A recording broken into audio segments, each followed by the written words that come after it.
Welcome to Mind, Money, Balance, the no guilt, no shame podcast to help you get your mind and money in balance. I'm your host, Lindsay. I'm a financial therapist and coach, woman of color, and popcorn connoisseur.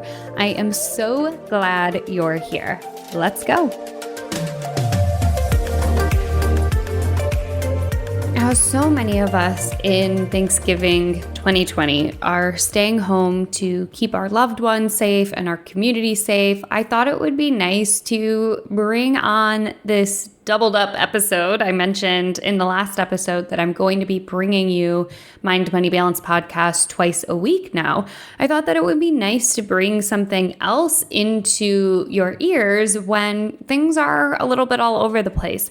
I want to say thank you for those of you who have chosen to stay home and maybe not travel and see family and loved ones.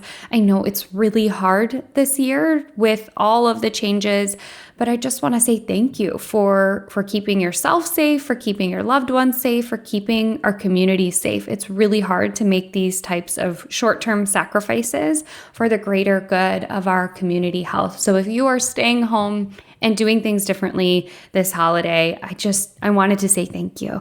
And with that, let's get into Ms. Josie Rosario. Josie is a private practice therapist, and she also has a coaching and consulting arm called The Healing Strategy, where she helps therapists market their private practices. Again, don't worry if you're not a therapist. We talk about plenty of goodness that you can take away, whether you are a therapist or not. Make sure to stay tuned till the end for the takeaways. All right, Josie, welcome to the Mind, Money, Balance podcast. How are you today? I'm great. So happy to be chatting with you today. Yeah, so in keeping with the theme of therapists and money, before we dive into all that good stuff, just catch us up to speed for folks who don't know you. Who are you and what do you do professionally? Yeah, so I am a New York City-based therapist. I focus on millennials and relationships, and my specialty, if you will, is really supporting millennials and couples with breaking patterns and really kind of getting to the root of generational trauma. So that's what I do. That's part of my work. And then the other part of my work is running the Healing Strategy, which is a consulting coaching company. And I work specifically with therapists around money, marketing, and mindset work. Yeah. So the clinical piece is with relationships and healing trauma. And then you have this coaching arm that focuses on therapists and helps them to learn how to market themselves. Because as we know, as therapists are just not trained on how to market ourselves if we choose to go into private practice. And one thing that I love about your work at the Healing Strategy is how transparent you are about the importance of talking about money, which is why I reached out to you when I was getting ready to start this season. I was like, oh, Josie is the person I need on here. So I imagine, but I could be wrong, that you didn't come out the gate talking about the importance of setting your fees at a sustainable rate and talking about the importance of standing in your strength as you talk about your money. How did you get there? Yeah. So my company very much was focused around marketing, right? I consider myself to be a pretty good content creator. So that's kind of where I felt really comfortable. And I knew that, having come out of grad school, we didn't really learn that. But, I created my brand during grad school while I was literally, still taking classes. And so I graduated with a double-digit wait list, right? When folks started, that wasn't my intent, but folks started to reach out and say oh my gosh, I want to work with you. How do I do this? Created a wait list. And then that's kind of when things started to click for me that therapists needed this information. And so what was happening at the same time as I started working in private practice was that all this money stuff was coming up. And it was coming up for me personally, it was coming up in supervision groups that I was a part of. And it was coming up in my DMs, or in the comments. And so I distinctly remember, when planning my content, most of my content was centered around centered around technical. This is how you plan your content. This is how you do lots of how-tos. And what I started to notice is that the sprinkle of money related content that I had was the content that people really wanted to talk about. And so I was, I'm not gonna lie, I was like a little shocked and like afraid, like, who am I to talk about this money stuff with therapists, especially because I am a newer clinician. I'm just a couple of years in. And then, I just kind of went on a limb. I was like, let me continue to put out some more of this content. It was a very natural flow because while I am, I'm almost 4 years in as a clinician, I've been a business person before. I like strategy is kind of my thing, dealing with money, talking about money. I come from a family of entrepreneurs. And so, that was something that's always kind of been a part of me. But I was very much negating that because I was so focused on like this clinical piece, and you have to be like 10 years in the game in order to know anything. And that's a lie, obviously. So that's kind of how I started to infuse more money related content into like my social media. And then as what was also happening was that I was also running cohorts of the Therapist Marketing Lab, which is my coaching program. And we like a week wouldn't go by in our coaching calls if we weren't talking about money. So I kind of put all of that together and said, okay, like this, like I need to get over myself and get over my own blocks around like my own imposter syndrome around talking about this. And like, we need to talk about this and we need to be really transparent about it because impact is on the line, right? That's what I always say. Like, if we're not talking about this stuff, that means that therapists are still struggling with their visibility. They're struggling with charging what they want to be charging. That means that they're burnt out, they're resentful, right? Like it all kind of like trickles down to folks not getting the care that they need. Okay, so there are so many good nuggets in that story. No, it's great. It's great. What really stood out to me is that you came from a household and from a background where business was discussed and where money was discussed. With so many of my clients and my other therapist friends, it's the opposite. It's like the big elephant in the room. It's the final taboo. So money feels like this last frontier. Mm-hmm. And what I heard from you is it was almost the opposite. And at the same time, there was something, whether it was your clinical training, whether it was other therapist colleagues, that was getting in your head telling you, no, you can't talk about that. So walk me through like that, how it was growing up talking about money and growing up in an entrepreneurial household, and then when you hit that roadblock. Yeah. So the funny thing is that even though we always kind of spoke about money growing up in my household, it was almost always in the context of a struggle. Right. I come from a family of immigrants, and they're hustlers, right? So they came and they worked, right? Like their 9 to 5s or, whatever their kind of like steady job was. But there was always like a side hustle. My grandmother like sold food, she would like cook food and like would sell like plates, I like the Dominican Day Parade or the Puerto Rican Day Parade, which is really big here in New York City. My mom, when my family's from the Dominican Republic. And, after I graduated from college, she decided to go back and she started a business there. Right. And so, yeah, we've always kind of spoken about like money and what you need and what's missing and all of that. But it was always in the context of like money can't come easy to you. Like you have to work really hard for it. And it does come easy. And if it does flow, then you have to be distrusting of that, right? Like there's a catch somewhere. You have to wait for the other shoe to drop. And so, that was just something that I grew up with. I consider myself to be upwardly mobile. I have a ton of education privilege, but not necessarily, I don't have a trust fund or, again, I just don't come from money. And so I grew up with all those money stories really being unchecked. And so even in school, I have now 2 master's degrees, and in both education experiences, I overcomplicated things, yes. Because, in hindsight, right? Like I overcomplicated things because there was that story in the background that things are only worthwhile if they come with struggle, and struggle is like hardship, right? And so I think that kind of going to your question around like, when did the shift happen for me? I think it was when I started in private practice and, I didn't know how to set my fees. Just like, what do you do? And so, I did what kind of everyone does. And it's like, let me look at what turn to Google, see what your neighbor's charging. Yeah. Exactly. And no one wanted to talk about it. Yeah. Right. And I felt tons of shame or even like embarrassment again, like, how do I talk about this? And so I think that the more I started to lean into, like, really think about those money stories, and I can't remember, I think it was Tiffany McLean from Yes. HeyTiffany.com.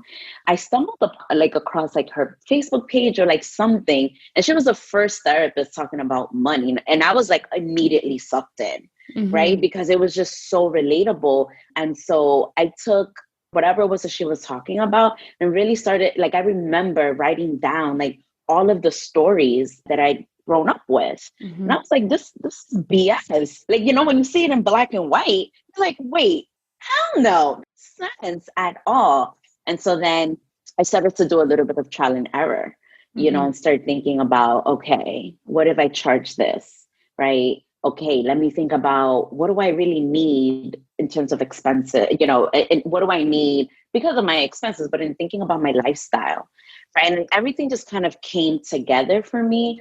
And then, I came across like your page and I came across other therapist pages that were talking about this. I was like, okay, this is validating. All right, like, it's not just me. These stories are real. We do need to unlearn this. And then again, I was having this cohort where all of this stuff was coming up. And so everything kind of just like came together, and I don't want to make it seem like it was like rainbows and unicorns, because it wasn't at all, at all. Okay. So you took kind of a familiar path. And what I think is really important for the listeners to hear is that you acknowledged that there was a money story. So even though you grew up talking about money, the two themes were you can have money, but you have to work really hard for it. And if money comes to you easily, you better watch out because there's definitely strings attached. So how did that story show up, if at all, when you did start either increasing your fees or starting your marketing lab cohort and start bringing in money potentially a little bit easier than you had in years past? Yeah, I can think to two ways. One, it was when I started, I think it was the third cohort of the therapist marketing lab. I think at that point I had increased my rates, and people were like willing to pay for it, right? And I was like, holy smokes, I need to like over deliver. I need to give more. I need to do this. I need to do that. And it's like after that, I was like, wait, Josie, like, you didn't need to do anything. People, clearly your program is priced based on, like, it's a value-based pricing. It's based on what they can, the return on the investment. And it's also because of the way that you present yourself and that you're transparent, like that. People want that. And I know that because I have my own business coach, and that's why I invest in that program. Right. So that was one way, right? That came up, was in, like, once I was able to raise my fees, I felt like I had to over deliver again. Like, it's the theme around, like, it has to be hard. You're not worthy, right? Like those, right? And that may be a little bit more personal, but again, the personal is professional and vice versa. So that came up there. And then when I raised my fees for clients, I was like freaking out. What are people going to say? I'm going to lose my clients. And people were like, okay, sure. And we just kept talking about whatever it was that they wanted to talk about, Yes. And so, that was just so validating to me. And it really, it caused me to pause and just like, okay, Josie, like, again, you have to do more of this work around, like, where's this stuff coming from? And, I have a business coach. I talked to her about that, but I also talked to my own therapist because this stuff definitely comes from like other more personal places. Yeah. We get these stories from different places, whether it's our household, whether it's, the education we got, whether it's our colleagues, right? We get all of these different money stories piled onto us. And that fear of, if I do this, then something bad will happen. And in your case, if I raise my rates, then my clients will leave. How have you navigated those uncomfortable conversations with clients when you are having that conversation that says, FYI, I'm raising my fees? How do you navigate that conversation? I think it's really important to do, quote unquote, the work before you have that conversation. And what I mean by that is that you have to know, but like really believe and let in that your worth as a person has something to do with the fee that you charge, right? That, like, depersonalizing that I think is really important, and really thinking. So I think that's one piece. The other kind of part of that is getting really clear and again, really believing that your fee is representative of the value, the transformation that you can help someone provide. Because then it doesn't become about you. It doesn't become about your goodness as a therapist. It doesn't become about like shame. It then becomes about alignment, you know? And so when I do have those conversations with clients, you know, I share that with them. If I do have like biweekly availability, and if it makes sense, obviously, given where we are in treatment, then that's something that I talk to them about, you know. But it's never a conversation where I'm, you know, where I say I'm raising my fees. Oh, you can't charge, you can't afford that. Okay, bye. Like obviously, we don't do that as therapists, right? And so I think that once I was like grounded in that whether we work or not, I'm going to support this person no matter what the outcome is. That made me feel so much better, because we're going to work it out, right? So that we can continue to see each other. Or I'm not going to leave you high and dry. I'm not going to abandon you. I'm going to do a warm introduction or warm handoff, or, you know, whatever it's called, or I'm going to refer you, whatever the case is. I have had situations where, you know, we've had to talk about budgeting, where someone has said, you know, I can afford it. And, you know, I will ask permission, you know, is this something that we can talk about? You know, if you're telling me that you want to keep seeing, you know, want to keep working together, is this something that you would like to discuss in session? You know, how might I help you figure that out? You know, and it ends up being a conversation about budgeting and priorities, right? And like self-sacrificing, right? And so like, it's all kind of related. And so I guess a long-winded way, right, to like answer your question is, you know, giving yourself space and permission, you know, to figure this out with the client, knowing obviously kind of where your limits are, but knowing, like, really trusting yourself that you're not going to leave someone high and dry. Like, you're going to figure it out, whether that's with you or with someone else, right? But that alignment is really important. Right. So I heard there that you're using all of those therapeutic skills when you engage in this conversation with clients. So you're holding space for a little bit of discomfort. You're also still operating underneath ethical guidelines and saying that, look, we can try and make this work. We can figure out the numbers together, or maybe we can figure out a therapeutic fit elsewhere if it's not me. But using a lot of those skills that we as therapists have. And so many therapists that I talk to get so uncomfortable when it comes to talking to their clients about money. I just presented at the Therapy Reimagine conference on how therapists can use their existing skills to talk to their clients about money. And it's so funny, you know, like watching the chat feature, because everything's virtual now, right? But watching these questions roll in of like, but don't I need a certificate? Don't I need a training? And I had to kind of do that dance with them of, look, you're not practicing outside of your scope of service here. You're not offering investment advice. You're not selling insurance products. You're talking about a budget. And those are things that we can absolutely help our clients with. So I love that you incorporate that as well in those uncomfortable conversations. What about how you've had to work through your money stories outside of the business space?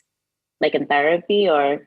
Like, well, when I heard you say budget, I also went like, oh, I wonder how Josie does her money at home. Like, how do you navigate the money world when you're not at work? Like, what's your relationship with money outside of the ins and outs of running a business and setting fees? Yeah. So funny story. You know, I thought it was like the bomb of money. And so I hired a money coach, I guess is her title. I'm not sure. I mean, it's someone who pretty much kind of sat down with me and helped me figure out what a budget was and like how to set up a budget that works for me. And so, you know, I did that earlier this year, you know, as I got more like dialed in when it came to like getting rid of debt. You know, I have a lot of student loans, and it's really important for me to get rid of them in the near future, not in like 20 years, right? So so that was really important for me. I'm really glad that I was able to do that. And, you know, I was able to afford her services. And so, you know, I have a spreadsheet that is like my best friend's. And, you know, sometimes I get really afraid to look at it, but it's a commitment that I've made to myself. right? Because if I'm going to talk the talk, I have to walk the walk as well. And not just for my business, but also for my therapist and, for generations after me. And so I have a spreadsheet, that has all of my personal bills. My business stuff is separate. And I do have someone that I've hired to like support me with that. And I have money check-ins every Saturday mornings. That's when I sit down and I figure out, what my expenses were, which, because I do everything from home now, it is thankfully a lot less. But, I am very clear with where my money is, where my money is going, projections, am I on track to hitting my goals? I use different apps as well to support me through that. But, I like to keep things really simple and lean. And so I love Google Sheets. I just love spreadsheets in general. Super nerd here. And so, I try to do everything within my spreadsheet. And, if I can afford something, I just don't do it. I've been very honest, like with my family, for example, with my friends, and, so instead of, if my friend or someone invites me to do something, I used to before, if I couldn't afford it because it didn't fit in my budget or I just didn't have the money for it, I would feel a lot of shame, not being able to afford it. I'm an entrepreneur and da, da, da, da, da. But I'm very honest with them. It's just like, it just doesn't fit in my budget. Or, if I have a family member ask me for money and if it doesn't fit in my budget, it doesn't fit in my budget. And I'm very honest about that, so it's, again, depersonalizing it. It's less about me being a bad person and not supporting a family member, not going out for brunch. And it's more around, I have these boundaries. I have this budget that is a tool that I use to meet my goals and it doesn't fit. So, can we try next month? I don't know. Love it. You've got so many interesting little nuggets there too. So I heard a couple of things. I heard that you currently have sounds like pretty healthy relationship with your money. You do a check-in once a week. You have an idea of what's coming in and what's going out, and you're prioritizing your spending based on your values. And you might miss out on a brunch, and that's totally fine. And I also heard that you maybe have always been comfortable or maybe not. I'm really curious about this. But you spend a lot on personal growth and self-development. And I heard that in that you paid for higher education, you paid for business coaching, you paid for a money coach. Where does that come from? And how do you square that with being in alignment with your money and your values? Yeah. So, I don't know what I don't know. Right. And so, right, like we go to school because we're there to like learn something. And I think that's something that I did when, like, right as I was kind of building the healing strategy, was that I spent a lot of time and unnecessary tears and frustration trying to do things and figuring things out on my own. And that's, I'm a social worker. We're resourceful. I am very self-sufficient, right? I've been able to figure out a lot of things on my own. And once I started to do this particular work and really take in just the amount of like energy that it takes to hold space for people and to be good for myself in order to hold space for people, I had to kind of like put my ego in check and just say like, Josie, like you need the help, right? And so you need to invest in the help. And so it's again, it's an investment, right? It's not just like some frivolous spending. This is an investment that I'm doing, right? Like I pay my therapist like her full fee. One, because thankfully I'm at a place where I can afford that, but it's different, and so I think that, one of my values is vulnerability, right? And transparency. And I think that there's a lot of that in being able to say, sure, I could figure it out, but just because I could doesn't mean that I have to, right? Like that very much, I see that very much tied into like my identity as a Black woman, as a daughter of immigrants, living in an oppressive capitalist society, right? And part of the like decolonizing and unlearning is being able to say, yes, I can, but just because I can doesn't mean that I should and I won't. And so I need to, again, work with my budget to make sure that I can afford the things that in the long run is really going to support me. So that's the way that I kind of think about it. Yeah. So for you, I heard the word investment more so than an expense. When it comes to something like that, you said, look, that's an investment. It's not necessarily a line item where I feel like I'm just throwing away that money. The money that I give to my therapist in exchange for therapy, that's an investment in my mental and emotional health. The money that I spend on business coaching is an investment in the growth of the healing strategy and making sure that I'm able to reach more therapists and also more clients. So I also heard a lot of that. And again, just the capitalist mentality of you have to do it alone, you have to like grind, you have to hustle. And for you to say, yeah, I mean, I could, but like at what mental expense, at what emotional expense, not just even the numbers expense, but it's about where sometimes spending a little bit of more money saves you so much more hassle and headache in the long run. And I think as business owners, I imagine we've all made those mistakes where we're like, whatever, I'll just YouTube how to do this thing and I'll make it work. And then the tax man cometh and you're like, oh shit, I wish I would have just hired that accountant from the jump. Because then you're paying for like, months of back bookkeeping and stuff like that. Like we've all done that. Yeah. What about like money mistakes that maybe not mistakes that you're happy that you had, or mistakes that you've learned from or grown from that are particularly relevant or jumping out at you? I think when I first started, I definitely had obviously like a lot of fear, a lot of anxiety, like I have to have everything, all my ducks in a row, like whatever that means, right? Mm-hmm. And so I think I hadn't yet gotten into the habit of like, why am I investing in this? Why am I spending money on this? Mm-hmm. Right. And so I did spend like a lot of money on like apps that I didn't need. And it was just, you get on social media and like the favorite like business coach or guru is like peddling some sort of app or some sort of something. So I think if I had asked myself again, just like being like, what are you anchored in, which is something that we talk a lot about in my program, like getting really clear on those things that you are super anchored in, because that's going to help you make data-driven decisions. Right. Right. And so if I am thinking about purchasing some software, for example, or investing in a coach or a conference or whatever the case is, I really kind of have to go back to, what are my pillars, right? Like, what is the thing that's anchoring me? And does this make sense for this season in business? Mm-hmm. Right. I was definitely trying to like run before I even knew how to crawl at the beginning. And so again, yes.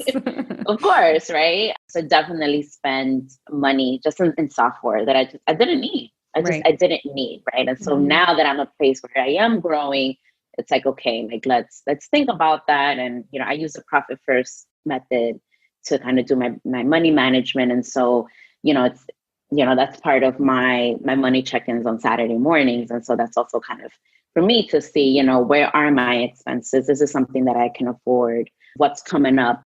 Do I need to cut here? Do I need to add here? Right. So that's where I say, some detours that I made kind of at the beginning. Yeah. Yeah. And all very relatable, understandable detours.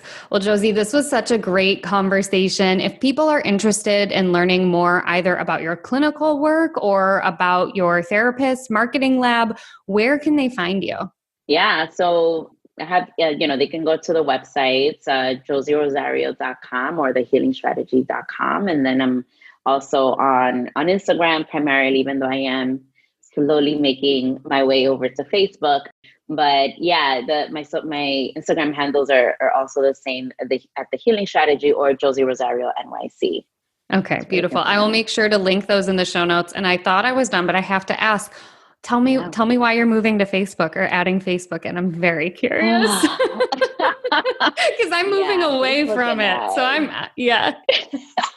and I'd be super curious to hear why, even though I have a hunch that I know why you want to move away from Facebook. And so two reasons. One is just because I am doing a lot more live videos and I've just been having issues on Instagram Live. And so I do it on Facebook Live and then kind of transferred it to Instagram. And then the other thing is that the Healing Strategy is going to eventually that's the place where we can invest in ads. We haven't yet. We haven't had to. And so, we're going to have to use Facebook as a business tool. So Okay, cool. It's just I kind of have to, I guess. Yeah, no, and there's it's really a genuine question out of curiosity. I think, again, for folks who are listening, who are business owners, there's always that question of like, should I be on Pinterest or Facebook or Instagram or Twitter? And my answer almost always is, whichever one you want to be on is the one you should be on, because you can find success on any of those platforms.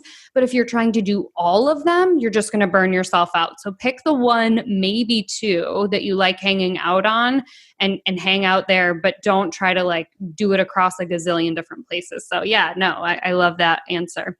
Well, thanks again, Josie, for coming on. And I will make sure that everybody knows how to find you. And I'm sure we'll talk again soon. For sure. Thank you so much. The takeaways from today's episode with Josie are coming right up. But before we do that, I'm so excited to share that applications open tomorrow, Thursday, November 27th, 2020, for my 9-week group coaching program, Grow a Profitable Practice from the Inside Out. Now, if you missed out on the last round, I'm so excited to share with you everything that is going to be coming up in this 9-week group coaching program. It's really meant for you and other like-minded modern private practice therapists. We will use evidence-based exercises, I love my data, and practices to help you rewrite your money stories that are holding you back from growing a profitable practice. And it's meant to be from the inside out for a reason. So many private practice therapists, when they seek to grow their practice and they turn to the online world, everything is so strategy focused on, how to market and make sure that your brand colors are on point. And not that those things aren't important, they absolutely are. But what we often lose is the why behind it. If you've been listening to my podcast and following me for a while, you know that I believe that money is more than just a budget, right? So the same thing goes when you are a therapist in private practice and you are trying to grow it sustainably and in alignment with what's best for you.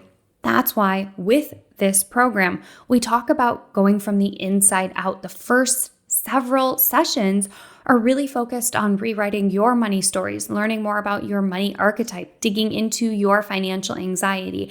And then we get into fee setting and price setting based on your unique needs, rather than just Googling somebody else's price and slapping that on your website. It is unique and it is tailored to you. In addition to the live group coaching, you will get access to a fee setting workshop. You will get access to templates to help you create and adapt boundaries in your practice. And it's called group coaching for a reason. So much coaching is kind of this top-down model where the expert tells you everything that you need to know. And while I, of course, offer my expert advice, I don't claim to know you better than you know yourself. And that's why group coaching I find to be so powerful, because you can get feedback from people, not just me, right? You can get feedback from your peers. You can pick their brains ethically because, you've all been engaged in this container, and you can connect with one another and support one another. And you can say, Lindsay, I don't think that's going to work for me. And we will cultivate a way that it is tailored to you. So if you are interested in joining the 9-week group coaching program, make sure you have your calendar set because applications open tomorrow, 11/27. And as a giant thank you welcome gift, the first 3 applicants who are deemed to be a good fit, because not everybody who applies gets in. I want to make sure that this container is special and that it's full of people who are really in the right point in their private practice and also have the right mindset to really benefit from this program. So anyway, the first 3 people who apply and are deemed a good fit are going to get a thank you gift from Monica Kovach. Monica is the collaborator and co-creator of this program, and she is gifting 3 website supervision, website designs for those people who join early. So it is a great way to take advantage of her design eye. She will comb over your website, give you some design feedback, share what it looks like on your website from an outsider's bird's eye view, because I know when I was doing my website, I was looking at it so long, my eyes were like going cross, and I just couldn't spot the things that maybe somebody new to the website would have been turned off by or wouldn't have understood, right? So she will give you fresh eyes and her expert art therapist background advice. So again, that is a fast action bonus for the first 3 people who apply and are deemed to be a good fit for Grow a Profitable Practice from the inside out. Now, on to the takeaways from my interview with Josie. Takeaway number 1, our family shapes our relationship to money.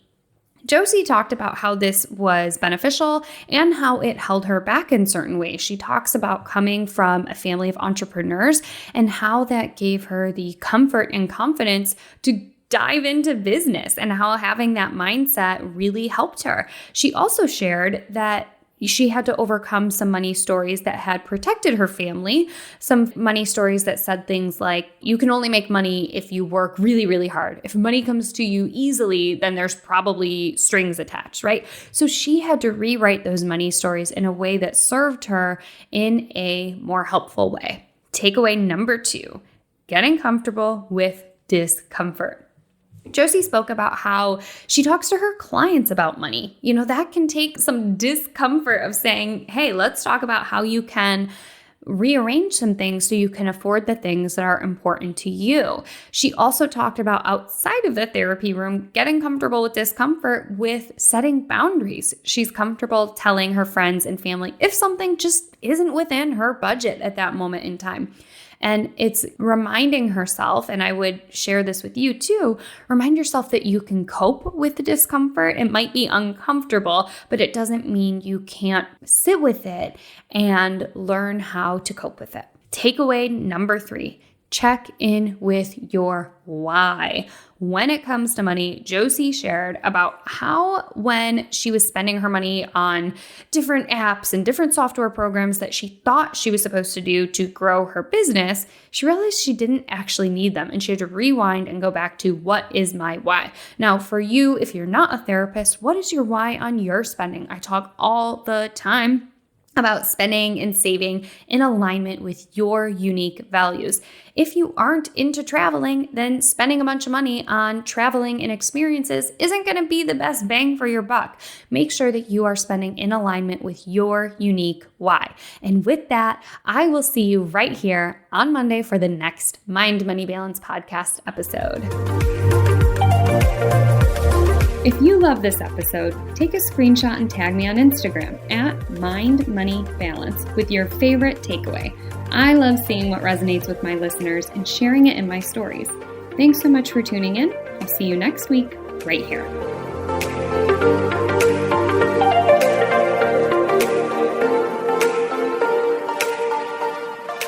Neither the host or guests are rendering legal, accounting, clinical, medical, or other professional information. If you want professional help, please seek it out.